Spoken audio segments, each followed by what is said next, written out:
4 o'clock. We'll go ahead and call this regularly scheduled Carbon County School District Number 2 Board of Trustees meeting to order. Chairman Sewell is joining us by Zoom, and I'm the clerk of the board, and he asked me if I would facilitate this meeting. So just some clarification there. First thing, item 1, Pledge of Allegiance. Sally, would you read us in the pledge? I pledge allegiance to the flag of the United States of America, and to the republic for which it stands, one nation, under God, indivisible, with liberty and justice for all.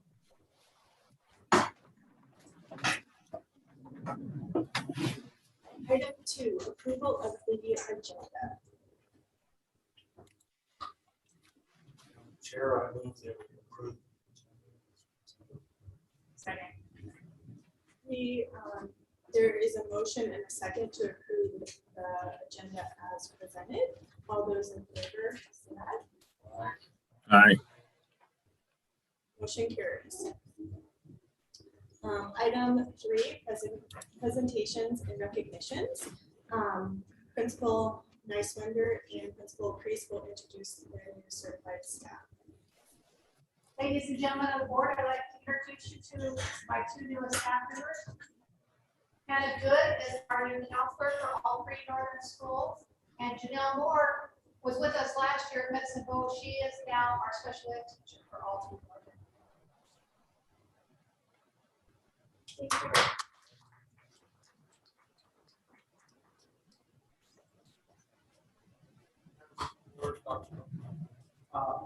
First, we have Jordan Jansen. He joins us originally from fifth class, and then deputy at Casper. Serves our country as a Marine. Teaching our science, some of our science courses for us. Yeah. March.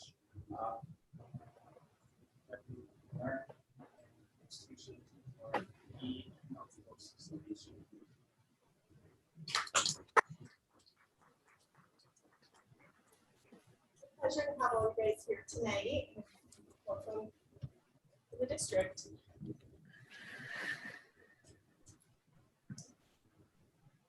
Item 4, correspondence. We do have 5 different WASA sportsmanship recipients.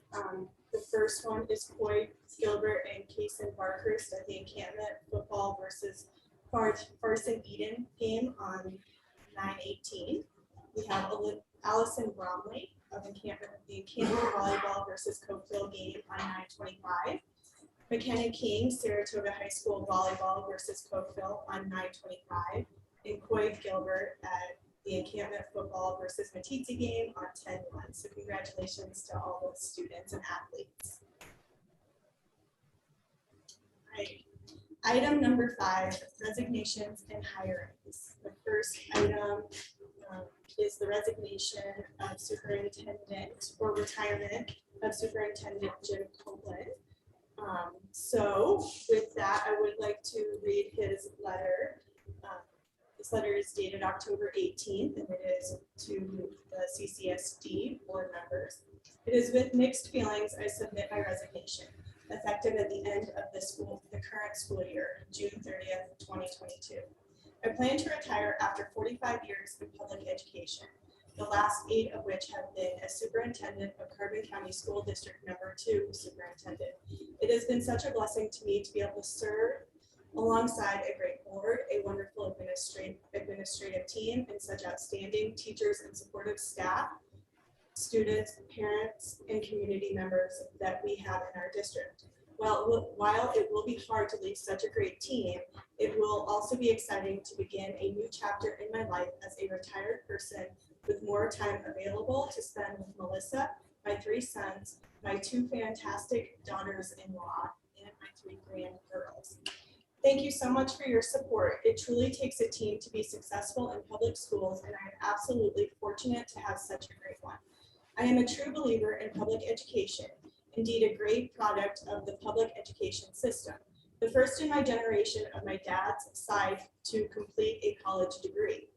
When I was a kid growing up, the son of a preacher and tire salesman and a stay-at-home mom, I could hardly have imagined my life and the opportunities that my public education would open up for me. Both of my parents grew up in the Great Depression in farming families in deep East Texas, but through their hard work and dedication, they provided my sisters and I with all we needed, if not everything we wanted. Most importantly, a value system where faith, family, hard work, wholesome play, and grace for others have provided me so much happiness in life. I'm very fortunate to have spent these last 8 years in Carbon 2 and will always treasure the memories, friendships, and successes we have shared. Sincerely, Jim. I would like to thank you personally. You've just been such a great leader to the board and made our job as easy as it can be. So just sure if you have anything that you would like to add. Well, thanks for those comments. Comments appreciating all the support I've gotten from the board these 8 years, and it's been different boards actually that I've worked with. Joe, I think it's the only one that's still on the board when I was hired. But just great staff here, great communities, parents, students especially, and still very fortunate to have been here these last 8 years. But I kind of feel like after 45 years, it's time to closer to my granddaughters and spend some time. But I appreciate everything, and pretty well just the letter says it. So, thanks. And I'll be keeping up with what's going on. That's great. Congratulations. That's great. Say something? Yes. Okay.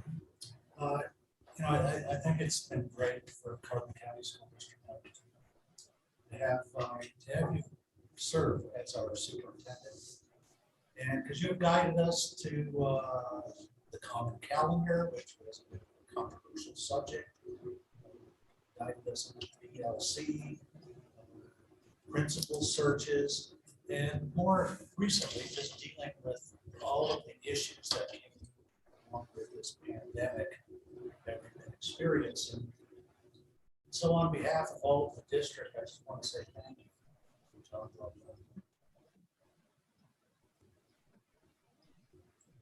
really appreciate you very much. And you both very much on this. Thank you.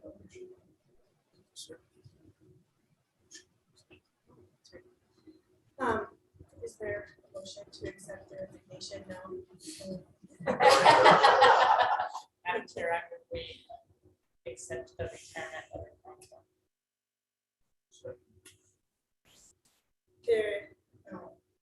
There's a motion and it has been seconded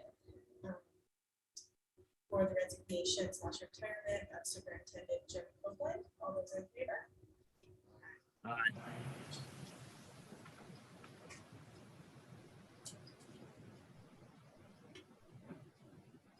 5B. At our last board meeting, there were some vacancies and some coaching positions. So there have been some additions to that. That would be Anthony Rackness, Encampment Boys Assistant High School basketball coach pending certification. Daniel Greenwood, Encampment Middle Level Other Assistant Boys Basketball coach pending certification. Joe Kingston, SMHS Boys Assistant High School basketball coach. Madam Chair, I move that we offer the September listing for the activity.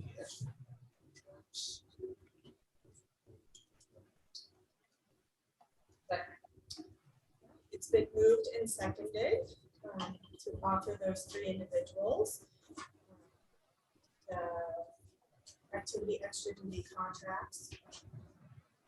All those in favor signify by saying aye. Aye. Motion passes. Item 6, administrative reports. Item A is the superintendent report / update. All right, I'll just quickly go over my report. You have it in front of you, so I won't go through everything in great detail. Enrollment figures are there. We're at 600. We're actually, as of today, 609. So it's a little outdated, but that was as of the end of September, which all of these are based on. So you can see the numbers there from last year, also from last month. Item 2, just a reminder of the WSBA Fall Conference. We'll be in Casper in person on November 17th through 19th. Some of you, I think, are letting Dana know your plans. If you haven't and you plan to attend or not, I guess either way, let Dana know so she'll just know how to make arrangements for that. Item 3, Carbon 2 accreditation evidences. Just remember, these are all due November 1st, and it may take several months to look over those. And that's what they base our accreditation on, annual accreditation, which they will decide next summer for all of the districts. Noel's been helping with that. Principals been updating those evidences, and so that will be ready to submit to them no later than November 1st, hopefully a few days before that. And once we get those completed and submitted, I will make that link available to all of you also. It will look very similar to last year. It's pretty much the same standards that we have to provide the evidences for. COVID update. Just a reminder that there is a link on the front page of the website. I update that probably about every other day, just the latest numbers. Our latest numbers are still pretty good. They're from last Friday. I know we might have had 1 or 2 today that I haven't added on here yet. But you know, our percentages are small. We have 7 students out of 609 that are positives. That's like, I did the percentage. I can't remember now, but I've around 2%, I think. Staff, we have 3 out of those 3, 2 are positives. So very minimal COVID situations, which is for us. So you can go to that, of course, anytime on there, and you'll have the latest data. As far as from around the state, I meet with the superintendents every 2 weeks. So last Wednesday, I had a Zoom meeting. That was the week we met.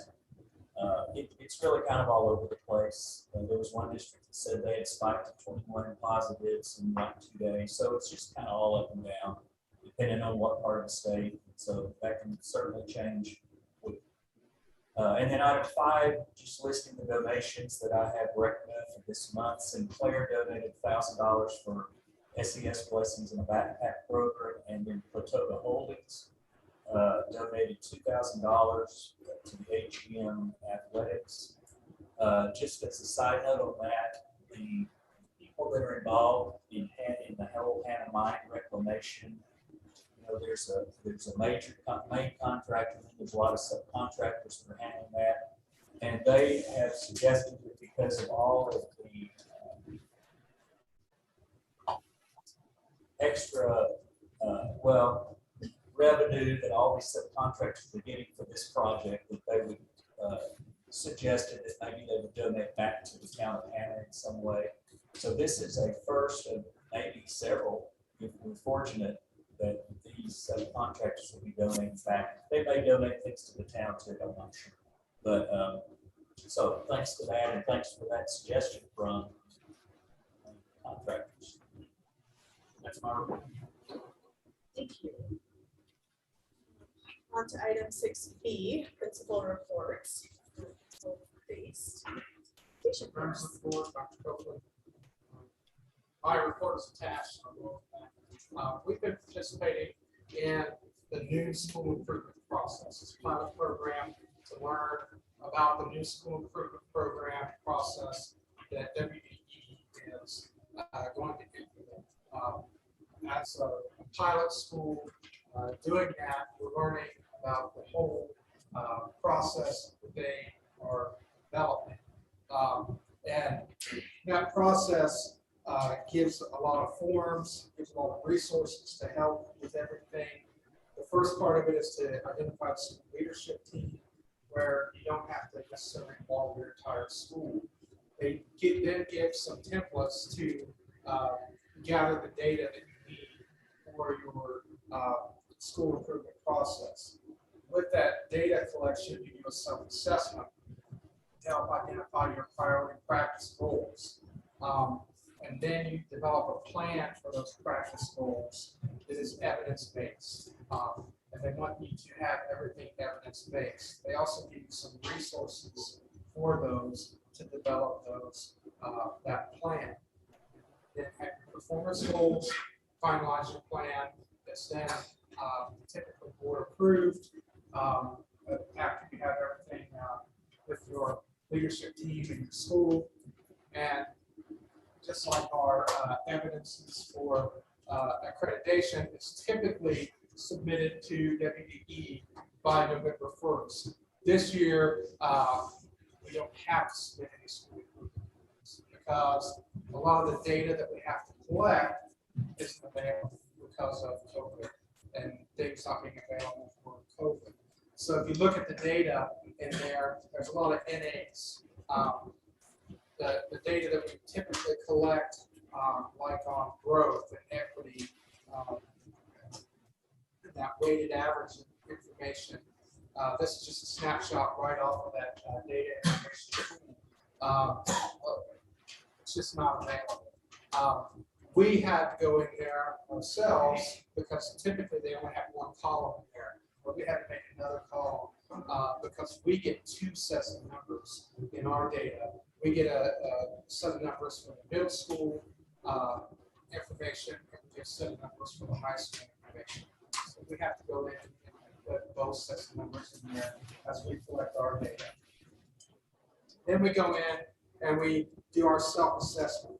And we do a self-assessment on all the various categories, on school leadership, on culture and climate, on data-informed practices, on professional development. And each one of those categories has three subcategories in there that you look at and see how you're performing. And look at, they measure whether there's no implementation, minimal implementation, moderate, or high. And then it's like a traffic light signal as you measure that in there, and it's red, orange, or yellow, and green.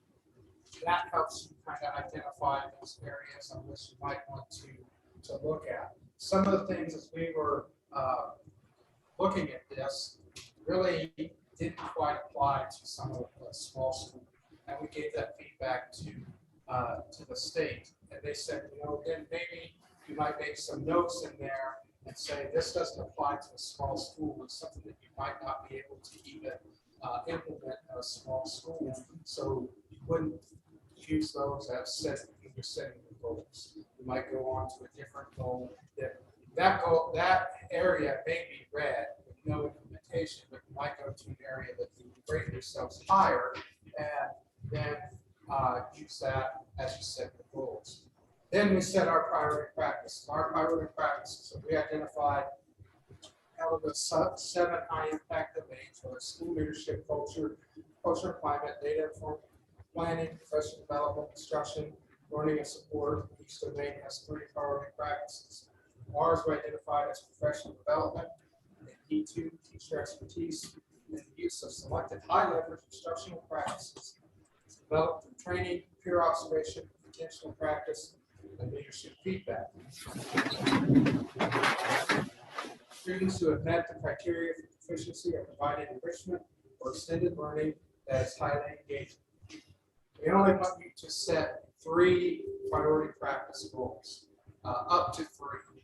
You can set 1, you can set 2, but up to 3. We decided on 2. Our first goal, staff will work collaboratively to identify and prioritize high leverage practices and strategies. 3 high leverage practices will be identified, 4 which to focus on peer observations, professional development, and feedback. These practices will help increase student achievement and will be identified by the end of the first semester. Measurement of implementation will occur through peer observation, presentations, and staff meetings. And we have ways to measure those, like a survey to identify goals, peer observations, and staff presentations. Our second goal is enrichment activities provided for students that have met the criteria for proficiency on a monthly basis. A survey for our STEM days, for STEM days ideas, STEM activities, surveys after STEM days to analyze their activities. Some of our resources that we have, you should be able to click on those if you can. Documents of those, school improvement planning folder, and that's all the resources that we've used to plan this. Those come from WDE, the WDE School Improvement Plan Pilot Project, various interventions such as IXL, on college, led by ECT, Schoology.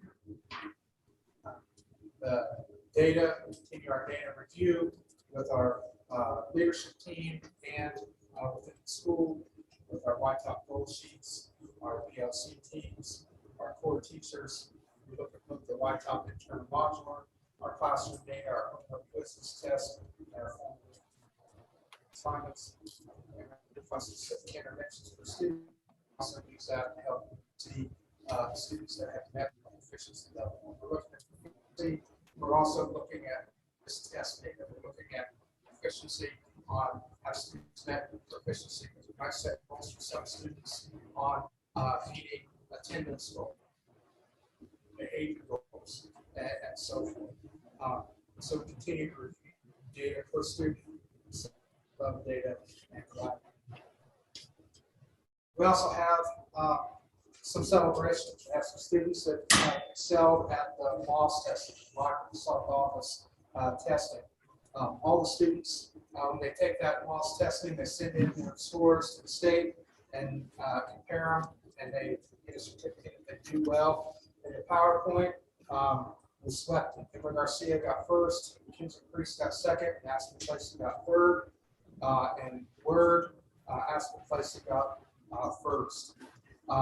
Students have been excelling in their FFA events. Recently, we took some junior high students to some livestock horse judging. Lily Laura was second overall for junior high horse. Corbin Williams was sixth overall for junior high livestock. And Jake Booth was eighth overall for junior high livestock. Our livestock team, as a team of two, they were the overall highest scoring two-person junior high team. There were teams that had more than two people placed above them, but as a two-person team, they were a highest two-person team. We have some students that have been awarded a scholarship to attend band events in Orlando.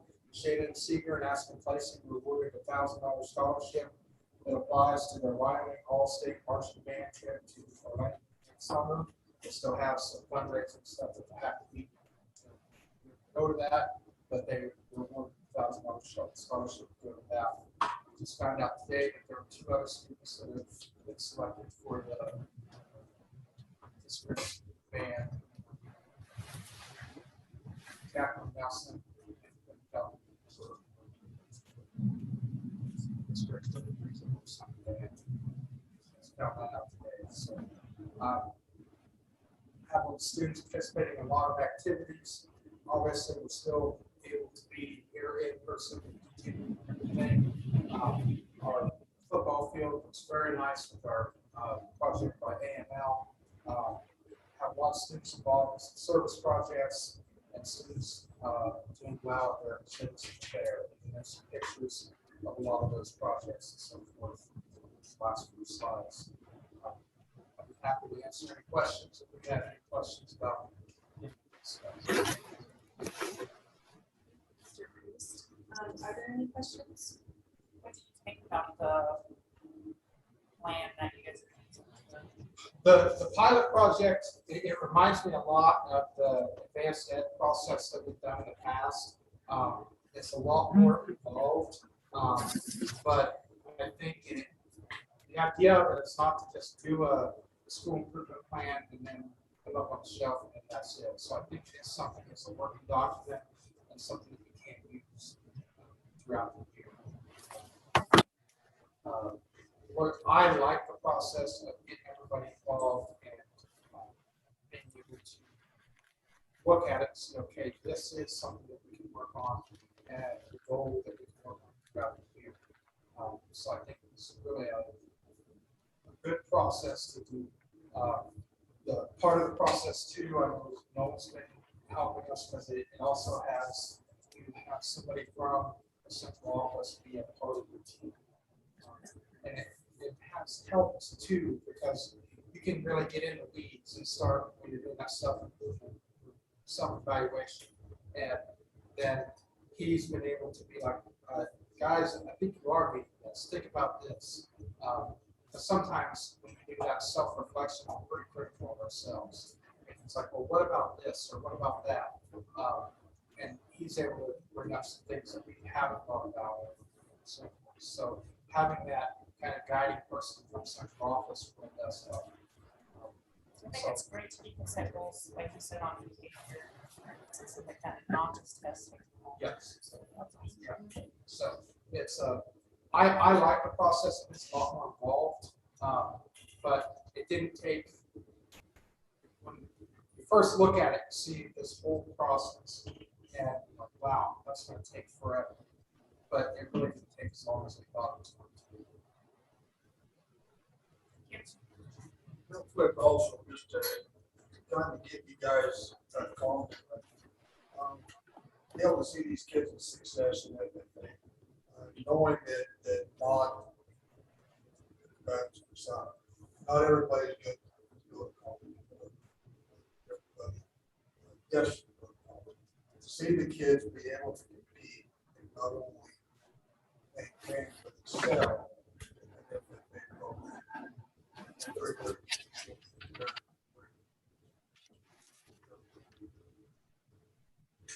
Really great to hear all those celebrations that you did.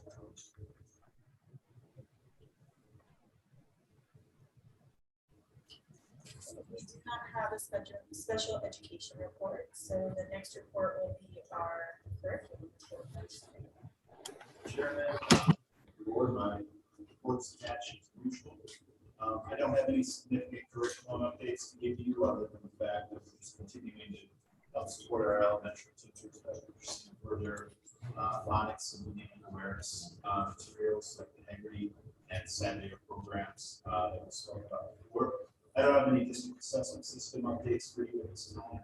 In terms of assessments, the YTOP fall interim window closed on October 8th. We've been able to start going through the results after 9 I sent reports to the teachers last week that detail basically everyone in their class, how they did, and then some general areas where improvement can be made. So more construction, maybe try to bring together some measures. So we've got some good data so far. Other work beyond that, this past month, most of my focus has been on a lot of state reports that are required each fall. And I think there's some detail about those. There's 638 where we have to report all the classes that our schools teach throughout the district as well. That feeds into something I didn't mention, but it's called 684, which is basically a record of all of our students and those classes that they're taking, which Pam Schroeder, the curriculum secretary and special education secretary, she actually takes on. So she was able to get that done. And then the WD 949 and 950, those are our transcript reports. We have to report every year about the previous year's freshmen, what courses they took towards graduation. And then we also report on our graduating seniors, all the classes that they took throughout the 4 years in the district, as well as their pathway status to just kind of, I guess, give the WD a little bit more information about making sure that the amount of money the students earn with the pathway scholarship, they legitimate. So those are usually quite consuming, but I was able to get those done. I've also, as Dr. Feldman has mentioned, taken some steps towards getting this ready for accreditation, as well as some smaller steps towards our grant monitoring process, which acts at the end. We're going to basically audit us how we're spending grant money for things, so I don't want to etc. I need some information about the in-service we had on October 1st. It was the first one we really had. We were able to bring everyone together in the same location. So we held it in Saratoga at high school and at the elementary school. Fairly well based on the teacher feedback we received.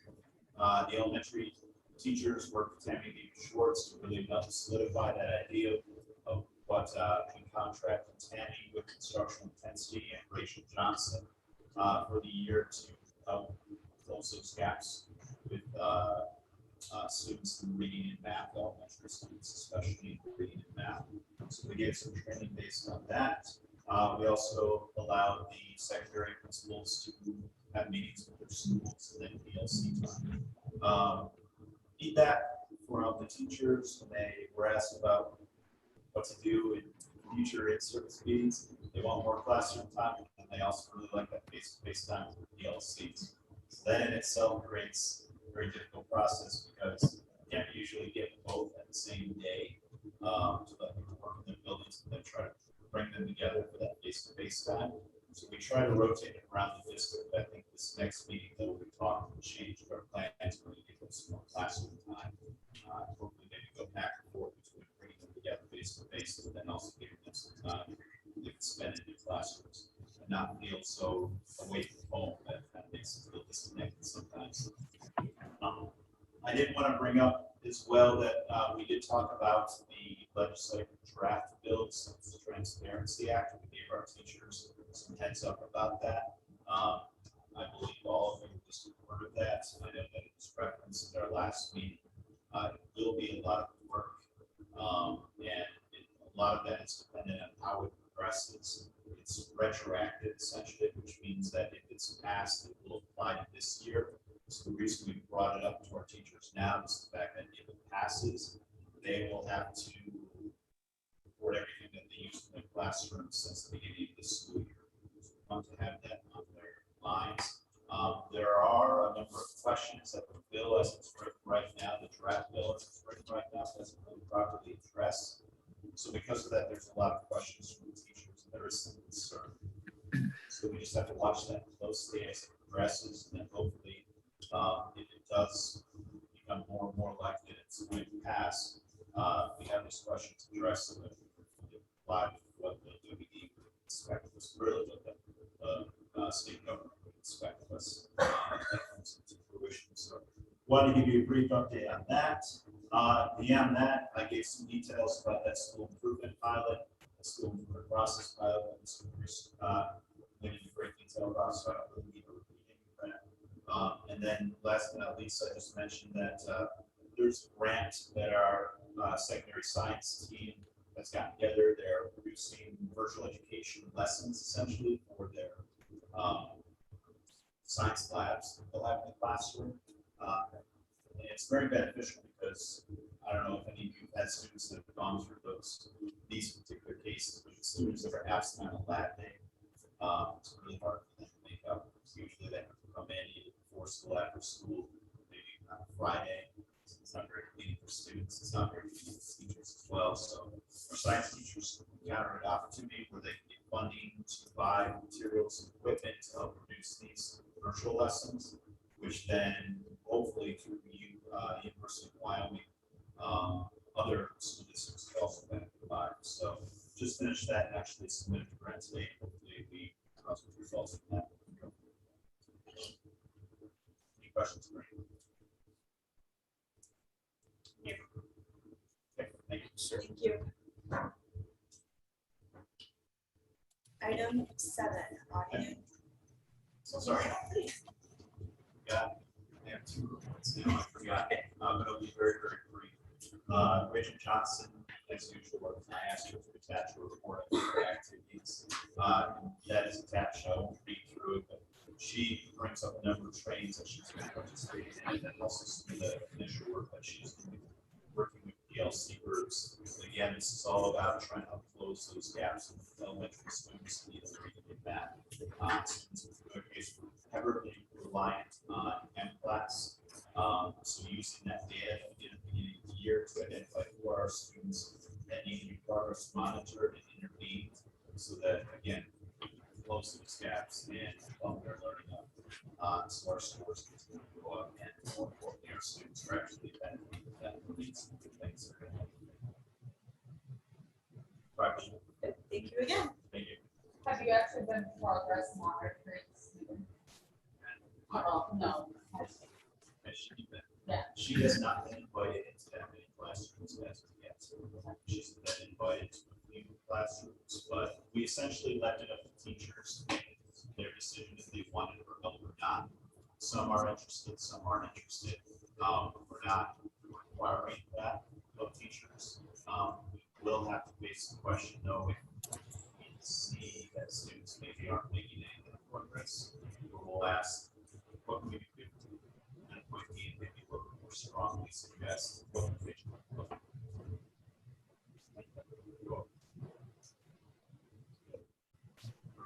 Number 7. Public comment. If you do have public comment, please raise your hand and identify who you are. Keep it short and sweet, and if there are a lot of the same comments, just not have to repeat your comments. So those are just some of the kind of public comment guidelines that we have in our guidelines for public comment. So with that, are there any public comments? I'm here for policy.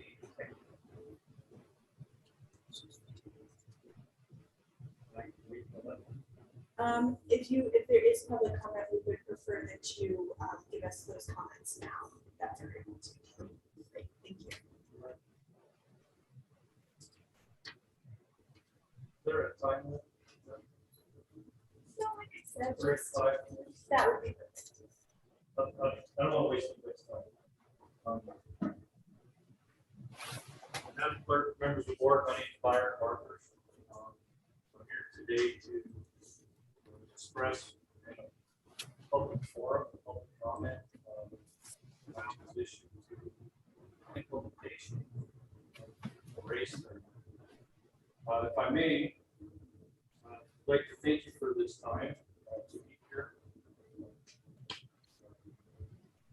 Public servant as well, I understand the importance. Being held accountable to my constituents, and so I understand, I appreciate the service. Thank you. It's important that we do that in our democracy. I want to start by saying that I do not oppose the treatment of all of God's children in the same respectful manner. My concern about critical race theory is the way it appears to be quoted as something else and actually draws quite a bit of interest in racism, which is mostly non-color. As we started this meeting, we started today with the Pledge of Allegiance. We talked about liberty and freedom. Liberty and freedom that have been given to all of those in this country. And the concern that I have with critical race theory is that it insinuates that there's a systemic problem with our laws, especially our education system when it comes to race. I'd like to read, and I'll do it very quickly for the record, I'd like to read from the American Bar Association some of the tenets of critical race theory for those that are not involved. It says that it cannot be confined to a static and narrow definition, but is considered to be an evolving and malleable practice. This is something that I'm concerned with. It's an ever-evolving thing. It critiques how the social construct of race and institutionalized racism perpetuate a racial caste system that relegates people of color to the bottom tiers. Critical race theory also recognizes that race intersects with other identities, including sexuality, gender identity, and others. It recognizes that racism is not a bygone relic of the past, but it instead acknowledges that the legacy of slavery, segregation, and the imposition of second-class citizenship on Black Americans and other people of color continue to permeate the social fabric of this nation. This language is very hard for me to hear.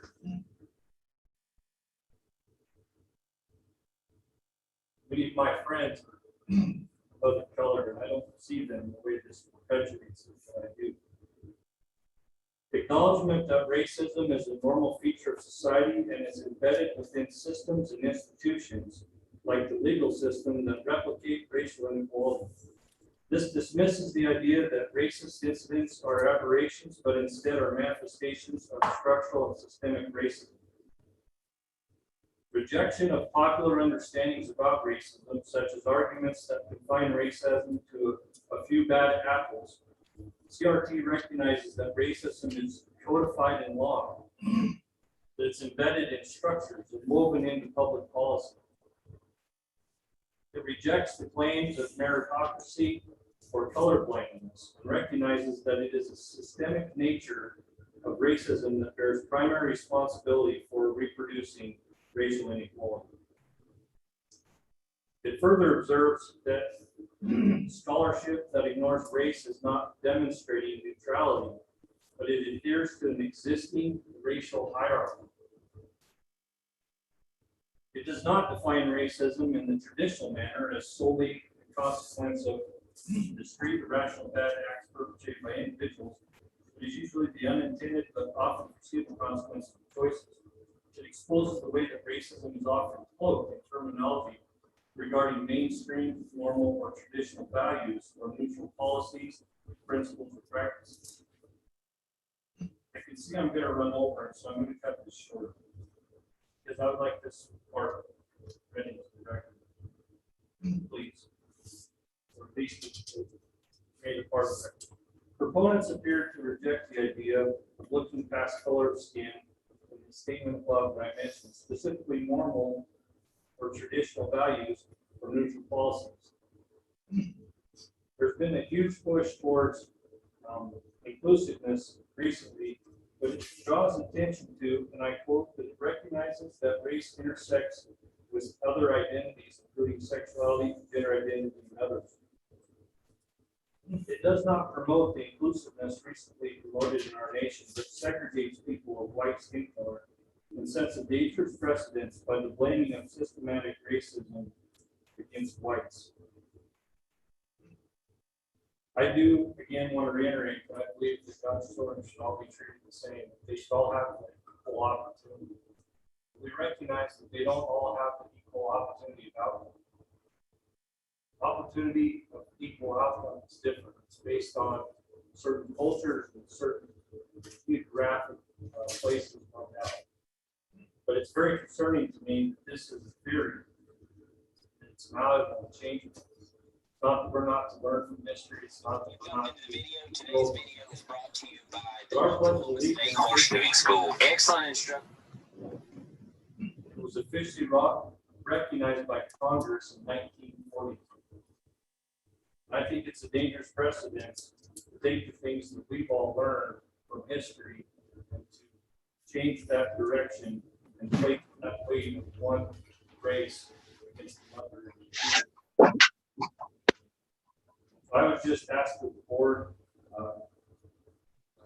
give extreme weight and consideration in this process. Thank you. Are there any other public comments? My name is Les Parkers. I thank you for the time you have.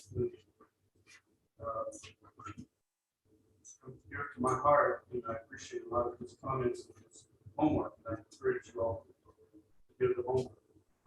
I want to say that over the years, I've learned that the children and the youth, and that will grow up to be our community. We once were those. How we're taught and how we're raised depends on what our community is going to be. So I support all of the sports and extracurricular activities that help bring unity to schools within this district, within the state. I love seeing these sportsmen that knock somebody down football, pick them up and hug after the game. Because they need to clear up the healing. It's important, folks, that we do things that build our people together. Speaking of race, it's my opinion there is only one race that comes from that. So this is a word that's put in to help divide us. So those of you that are of my opinion and agree that we're to pull things together at this precious time in our life, I would encourage us to think about rejecting anything that divides us as a society. Because we don't have enough funds in our communities, we have enough time and enough resources to be hating each other. And that's what this theory is that Larry described. So thank you for listening to that. I encourage you all to think from the mind, from the heart. Thank you. Yeah, thank you again for being here. Thank you for your comments, and we'll continue to have a discussion on that. On to unfinished business. We do not have any at this time, so item 9, new business. Consider approving use contract with Canada Rec Center. Sorry. This came from last month, really, the board basically asked if you to kind of get our attorney bill to draw the contract for consideration.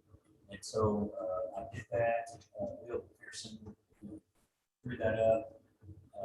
It's attached, and this is basically asking for authorization for me to sign it after the town of having used it in effect.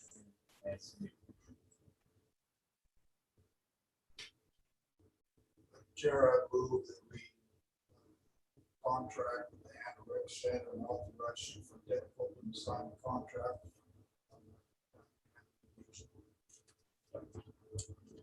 So we have a motion and a second. All those in favor say aye. Aye. Motion passes. Second.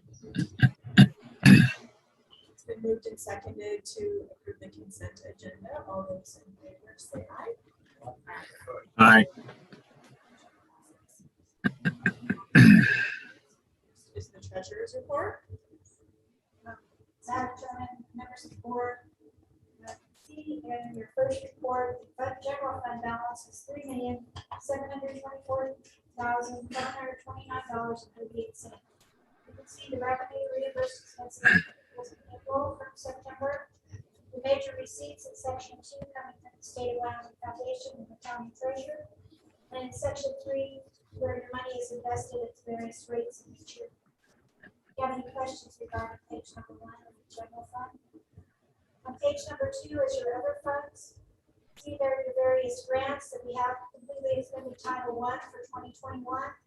We have some new grant money and we're extending those funds as we can. And you see the comparison between September of 2020 and September of 2021 payroll. That includes grant payroll as well as general fund payroll. So there's a little bit of an uptick there because we have some additional grant payroll. Scholarship accounts, there were no new scholarships issued during the month of September. You'll also see your revenue and expenditures in your employee benefit fund, major maintenance fund, your capital construction fund, your depreciation reserve fund, lunch fund, and cabinet activity fund, and activity fund, and your Saratoga activity fund. Do you have any questions regarding your other funds? Do you have any questions regarding your summaries of revenues and expenses? We're right on track with within 1% either way. So it's right on track with our budget. Great, thank you so much.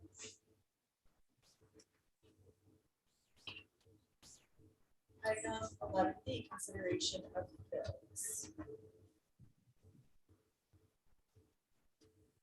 The bills committee and I met with Sally. She answered our questions. With that, I move we approve the following bills. General fund $220,916.66. Federal fund $28,093.90. Major maintenance fund $19,688.69. Hot lunch fund $25,604.71. Payment activity account $6,550.39. ATMHS activity account, $3,383.97. Saratoga Schools activity account, $11,813.35, for a total of $313,051.67.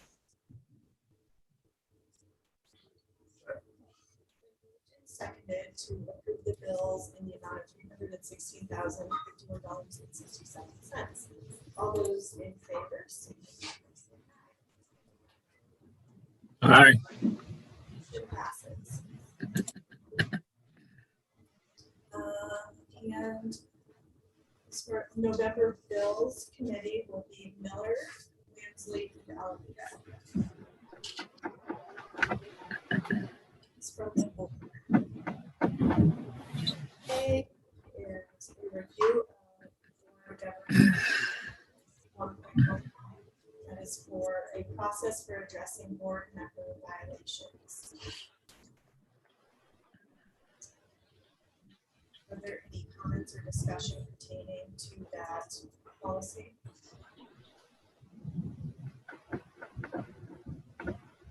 And correct me if I'm wrong, we don't need to take any action on this if there's no comments. So with that, we will move on to item 12B, which is a review of policy IHBAC.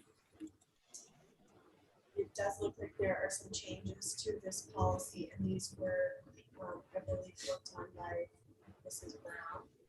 This was a policy that basically is based on some legal requirement changes, and Robin Brown and Bill worked on these, and so these are the recommended revisions that will suggest working the problem. Did everyone have a chance to review those changes, and are there any questions pertaining to those? I do believe we need a motion to make these changes on this policy.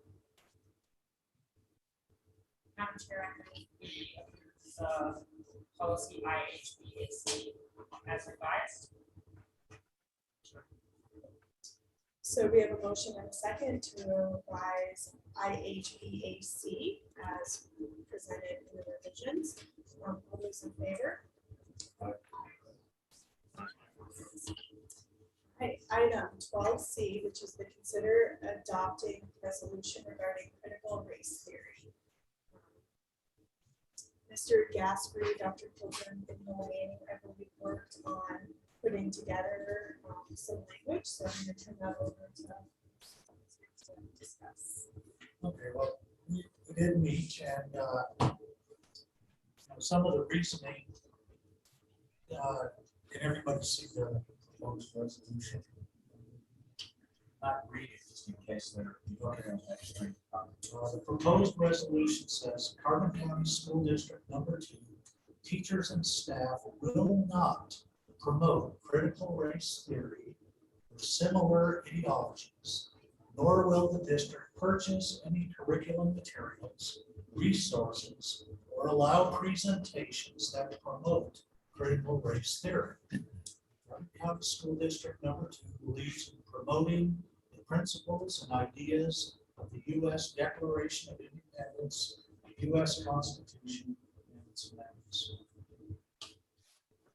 That's the proposed resolution. And part of the discussion was we can't ignore talking about a subject that is so prevailing in culture today, specifically the critical race theory or any other similar ideologies that might come up. However, we will not promote, and promote is to actually support or actively encourage. But then we wanted to include what we would promote to give everybody the idea of where we stand, and that would be promoting, which would be encouraging and supporting the principles and ideals that this country was founded upon, as noted in the Declaration of Independence, the Constitution, and its amendments. And I want to thank Byron for coming. us too. So that's pretty much where we, the thought processes we developed this. Thank you. Correct. If not, jump in and add. Dr. Like misrepresented. No, we wanted to give the teachers the ability to answer a question if it came up, well, what is critical race theory, that a student asked a question. So we use the word promote as opposed to not addressing it at all, because they answer any question about that. So that was kind of a little bit what Joe kind of said just now, is the reason we turn up the wording. It's proposed, it's for the board to consider the change, the tweak, tonight, as far as that goes. I also included a policy, a present policy that the board has actually, that IND, teaching about controversial issues, kind of just as an FYI, because we don't really haven't really needed to use this a lot in the past, to be quite honest. But it is a board policy, and it talks about the teacher providing, instruction, but presenting both sides. In other words, using the word promote does not at all interfere with or contradict this policy about how to handle controversial issues. So that's just a little bit of the background as far as how our discussion went. Joe and Noel and I trying to sit down and figure out a way forward for the district on this, that we agree basically with the comments made, that this is not something that we would promote. It's not in our standards. We don't feel like we have promoted it in the past, although I'm not going to say that things don't come up that we have to address then after the fact. In classroom discussions, we have addressed not necessarily this particular thing, but some similar things that are connected to this, and then other things that have come up in the past about, I think I mentioned last meeting, we had some years ago, there was some controversy about beef production or something like that. I don't know if Karen or some of you remember that, but there are things that come up that we kind of have to address, because as we hire teachers, we have a lot of different people that work for us and have responsibility for teaching. So we continually work through those issues, but this just basically is a public stance that the district is taking, as we mentioned, against this particular theory. And James was the one that added in parentheses or any similar ideologies, so that some other things come up, like we've said in our discussion. I had to look up what this was. I wasn't even familiar with what this was when it began to come up as a topic in the news. I think a lot of people hadn't really addressed this in the past until it's come up recently. So there could be other things that would come up similar to this, that maybe this resolution would also cover. So just a little background there and some explanation.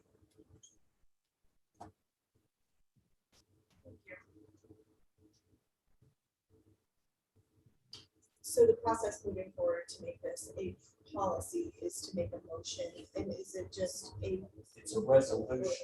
It's a board resolution. Bill might can explain a little bit. It's not a resolution. It's just a belief board and an instruction there. I don't know if I don't think it's important. So if you had problems, what's the difference? So could you enforce, how is it as a resolution enforceable? Well, so for example, as I've said in the past, the principal can't be in every classroom all the time. So let's say something comes up when they're not in the classroom, and then it gets reported to them either by parent or student that's upset about whatever was brought up. In this case, the critical race theory. Then the principal would have to call in the teacher, or need to call in the teacher, give instruction, document the situation, and instruct the teacher, here's our this is our resolution. We could also, we thought about where to publish that. We could put it in the handbook. I mean, we would, right now, our present teachers will see this, it will be disseminated. Going forward, though, in future years, to be fair to teachers, we would need to make resolution is instructions. So it would be handled like any other kind of issue that a teacher figures off of what we are doing as an administration. So, still that's the responsibility of the building administrator to handle that. And then if it doesn't get handled, we go to the superintendent. Why wouldn't you make it a policy though? Would it be better as a policy or not? The resolution is simply a board's position on this issue. No different than I think we'll say this is my position on probably that 100 times a day on the various matters. If you want a policy that has the flexibility of policies, I don't, I guess I think why, if you want this to be policy in the district, this is where you want to be, I think we can certainly write down this policy. I didn't know if you had an issue with a student and enforcing it, and if it went further, if, like, policy, you can say that's our policy, it's, I mean, that's how you enforce things, I I guess. certainly think a policy would be a stronger position on this issue. It was just brought forward as a resolution. We have to really discuss whether, or you have to really discuss whether you want to get a policy. I think the end result would be very similar, because what would happen, again, the administration of the school is who's responsible for enforcing, for correcting, for documenting issues with staff, which this would be if somebody violates this resolution or policy, either one. I guess I didn't know the difference. Yeah. So, This just came forward as a resolution idea. Yeah, I actually, quite honestly, thought about it. You don't have other policies regarding specific single subject curriculum. So you can't have.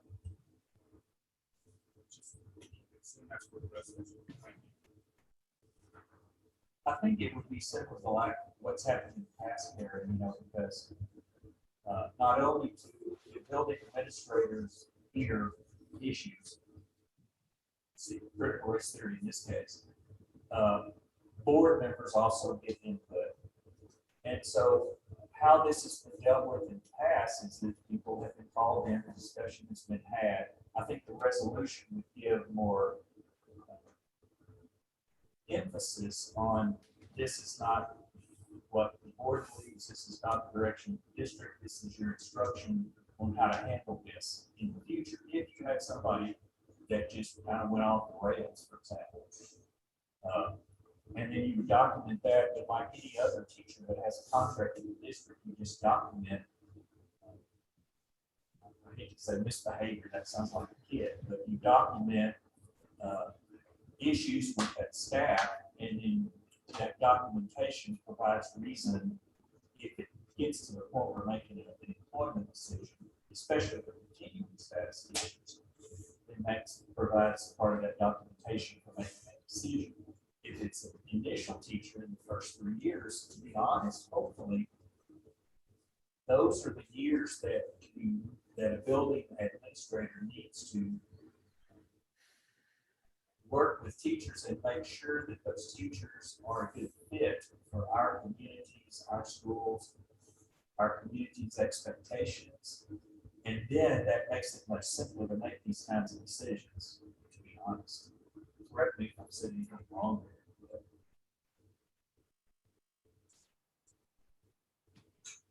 I'll probably say something wrong.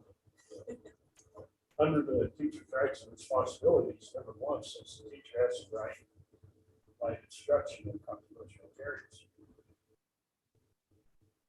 Your statement, Jim, is that we should be able to weed those out. My fear is that the damage might already be done. So we're not really, we're saying we're not supporting it, but we're not doing anything to stop it. The reason I added that policy, Charlie, is because I don't think a lot of us really realized that was in there, to be honest. I think that's come up one time, I kind of forgot about it, but then it was brought to our attention recently, and I just added this because this is a board policy, and Bill, I haven't sent this to Bill or anything, yes, but I mean, I don't know if there are legal requirements to have this policy, but this could be looked at or board policy, so the board has the right to look at this. That's why I added this, to make you aware that that wasn't in there, because frankly, I hadn't read the detail of that in the past, it just hasn't come up in my 8 years that I've been here to this level. Could I add to that, Jim? One thing I was thinking about your question there, Charlie, is if we have a resolution or policy, and frankly, I don't think it matters much which it is. If we put this in and then the teachers or come back or students says, hey, the board passed this resolution that says we can't promote critical race theory. They ask the teacher, well, what is that? Well, that policy INB kind of covers the teacher's ability to talk about that and other sensitive issues. So, I mean, I certainly, I'm glad you included that policy, Jim. I think it's good. I read through it. Maybe it could be tweaked, but I think it's good. Like in this situation, I don't think the point is to not talk about stuff. If it comes up, I think that policy is pretty good in kind of defining the teachers and the students' roles and rights when having a discussion about sensitive things. Because even, as some people have mentioned, they didn't even know what critical race theory was until it came up as a topic of conversation here. So it's not like it's going to not come up in classrooms. And I think, we want to be sure that teachers have ability to, answer questions. They don't need to have a whole big lecture on it, but I like that policy and I like that you included it. And one of the points back was, it's going to come up, I think. So the other, I want to add one more thing real quick while I'm on. So we talked about, what happens with the staff, that this guides how you do staff evaluations if they bring it on. A real good thing I think that was added into this policy or resolution was curriculum and then presentations, because I think that's one of my fears is more that it sneaks into the general education system. And so when we do look at new curriculum or presenters, like this is kind of another tool, like to check pass fail. Does it promote this or not? Well, if it doesn't promote it, then it's maybe acceptable. If it promotes it, then it's a no. That's it. Yeah, I feel like, in my opinion, what we're trying to do is not push this on our kids or not, push our beliefs on kids or whatever. We just need, if they ask the question, we need to be able to say, this is what it is. They need to be informed. They can't be naive about it, but we're not teaching about it. We're not, and that's what this resolution is saying as far as I'm concerned. And the policy that's already there, there's all kinds of controversy every day in school, every day in life. And they have to be able to talk about it and resolve, the feelings, or not the feelings, but like questions that the kids have. But it still isn't saying that they're trying to impression that kid onto what their belief is. That's my opinion. Well, if you look at that policy, it has some statements in there. The teacher has an obligation to be as objective and to present aspects of both aspects to provide equal balance of viewpoints. And this is not necessarily talking about critical race theory, it's about any controversial topic. So, that's just, again, going to have to be watched by building administrators, and as things come up, it have to be dealt with on a case-by-case basis.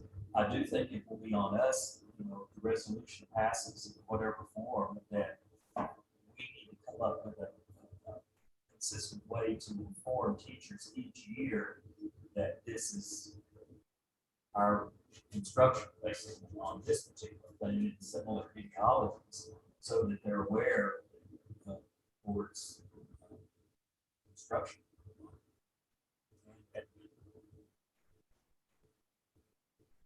Just to not to be that was what concerns me the most is this sneaking in to textbooks somehow, some place that doesn't It is an objective. It's more of a fact, I think. That's a contemplation. That's how this goes. Inundated in the book. Yeah, that's probably gonna be the harder thing to watch, and that one's have to be watched as, especially as textbooks are adopted in certain areas. But you're right, because textbooks in general are written not necessarily just for our own, so you have that to watch for. That's gonna take a little more monitoring, really, probably, than something that can come up in class and then we respond to. Right away. Good point. You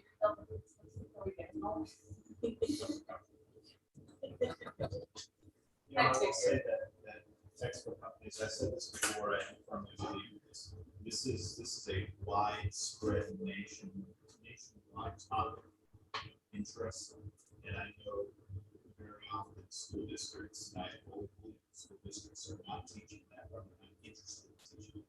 Not only because it's such a complex topic, but also because of its incredible complexity. This is really a topic that isn't really appropriate at this kind of grade level meeting. Because of that, I firmly believe that these textbook companies are going to shoot themselves in the foot students in a textbook, at least in a textbook, like I talked about this. So we're obviously for a country. It's not to say it would never happen. There are some states that bring these topics to the attention more often than not, based on beliefs, etc. Oftentimes, so far in the past, the states usually to not make people make potential customers say, I don't want that. So, long story short, these companies are business. So they usually keep it. So I do believe that there's some strong natural tension. So let me put you on the spot, Mr. Manning. Do you see any value to adopting a resolution given your position? As I said before the last meeting, I strongly believe this. I do not think we've replaced the reason we to advance for students that's around. I agree that it can be because of that. I think that it's very difficult to stay on top of exactly what to be taught if you're going to go into this. I think it's a topic that people that maybe in politics and specifically are serving constituents that are African American or Hispanic or other major populations of this country that need somebody like that to pursue their education system, not general, not kids that are trying to figure out what they want to do. So I fully support this resolution.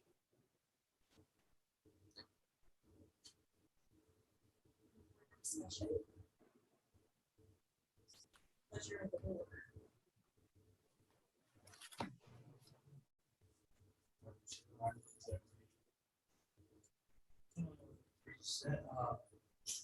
Accept, we adopt the resolution regarding critical race theory. Motion and a second to approve the resolution regarding critical race theory as presented. All of those in favor, say aye. All right. Motion passes. Great work.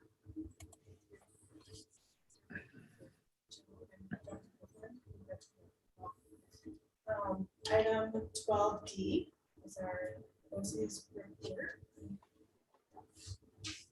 I don't really have anything. I had Dana attached the report from last month's meeting. There hasn't been a lot of things changing. So, yes, we look at what's attached to that. Educate yourselves on it. I don't have anything else. Thank you. Great. Item 12E, discussion of moving the December board meeting date. Our meeting would fall on December 20th, which is the third Monday, and it's typical of us to move our meeting to the previous week just because of Christmas and all the activities that go along with that. So our meeting is now scheduled for the 20th. Christmas is on the 25th on Saturday. And here is a discussion about the 13th to the 13th.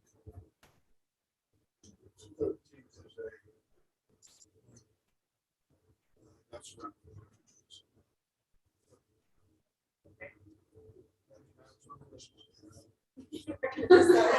About that. Because there was dinner involved. Is that, have you been on that board for quite some time, so do you typically miss that December meeting for the school board? No, because normally the regular second Monday. Right, but we usually move the. I thought, well, normally it wasn't on that. I thought we did that on Thursday. Thursday, Wednesday, Thursday has been moved.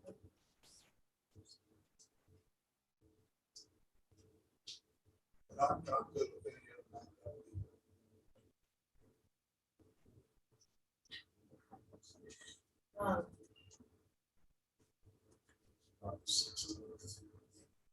So it looks like the 13th, whenever we try to accommodate everyone's schedules, the 13th and the 16th.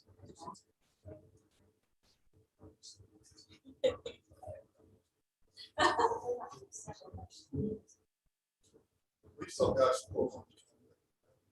We do, and we can still keep that meeting. I believe we have an early out on the 21st, so the kids are still in school on the 20th, and then there's an early out on the 21st.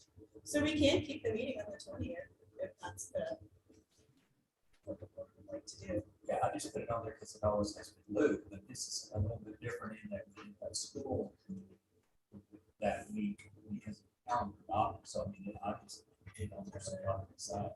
So maybe it'd just be best to keep that meeting where it's at. If everyone's good. It's fine. Charlie's gonna dress up, so. Okay, so it sounds like we will just keep our meeting on the 20th of December. Item 12F, board member comments. Georgia? And then we'll end with James.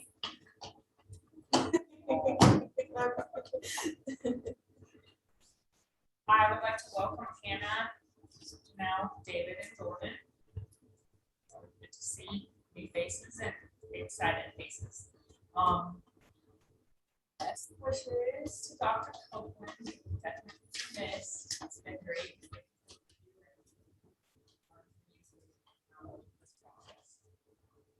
Thank you to Mr. Priest for the presentation. And congratulations to all the Hannah students on all of their many accomplishments. That's pretty awesome. Yeah, the celebrations. Thank you for your presentation, Mr. Priest. I thought that was great. I enjoyed it. Celebrations and students. It was great to hear about their accomplishments.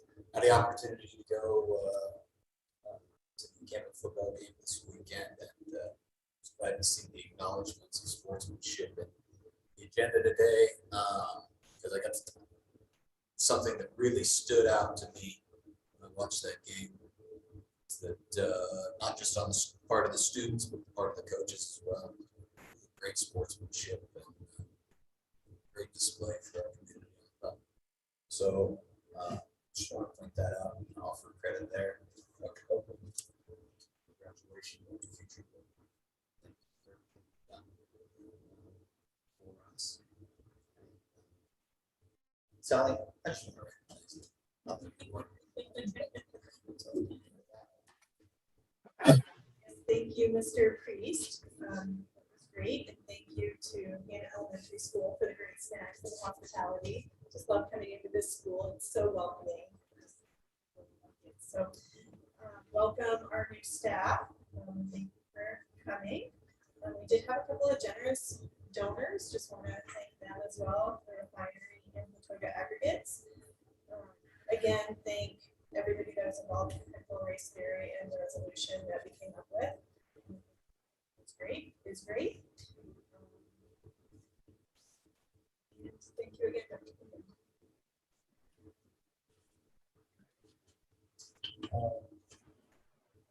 I jumped on the back of it. What was said so far. Welcome, new teachers. Thank you. Presentation. Noel mentioned in his presentation about the new use of fonts. And actually, I would see, had the opportunity to visit one kindergarten as he was, and as he was going through this, and the kids were just so glad. It was great to see phonics being taught. And I also want to put on record, because I've been accused, they don't teach cursive writing anymore, but there were emphasis today on some that the teacher was saying use cursive. So we are still teaching cursive, and we are still teaching fonts. I just want to do that. I just want to thank staff and students for making the experience today. It's really good to see students engaged, teachers doing a great job. Just be around the kids, because that encourages me to continue for school board activities. It's just because it's all about the kids. Like I said, the elementary made me feel welcome, the high school sometimes. That's just the nature of it. But anyway, thank you. Welcome to the new teachers. Thank you, Anna, for hosting us and all the kids and everything. Thank you, Jordan, for his service to our country. Congratulations to all the kids with sportsmanship award. I think it's important. Instead of having great athletes, I like that we have great kids. I think that's, and have great kids across the board. And I think that's super important. Probably why I enjoy the sport so much is because unlike you go to the school, but you get to interact, you get to see the kids, you get to know them, you get to cheer for them, you get to be their biggest supporters. So it's always nice to see them doing well. Thank you, Dr. Copeland, for everything. You tolerated us well. Even when we're difficult, you still hung in there. So thank you very much. Congratulations, and I love the celebration. So thank you. It's hard to add anything. I do have one thing that's some persons. First thing for life, right?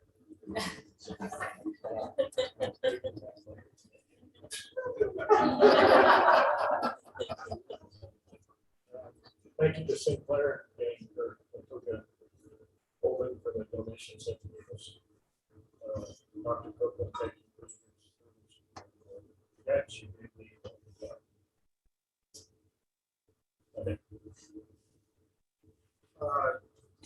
Ditto a lot of what you guys have talked about. I'd like to also call out the bus drivers. That's driving us around and it's terrible at the time. And basketballs is coming down the corners. Keep an eye out for those guys. Buy them a cup of coffee and see if they're traveling one time. Basketball game or like that. I touched on it earlier, Steve. I'm really proud of the effort. Not everybody was like Charlie. It was about pouring the flash and all the time. So it is good to see that there is a trade school like that. We should encourage them.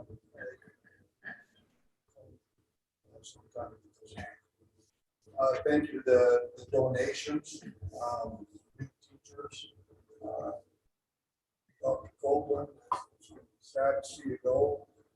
It's kind of ironic that A&M finally figured out how to beat Bama and you retired. It must be safe to go home. Should have retired a few years ago. That's all I know.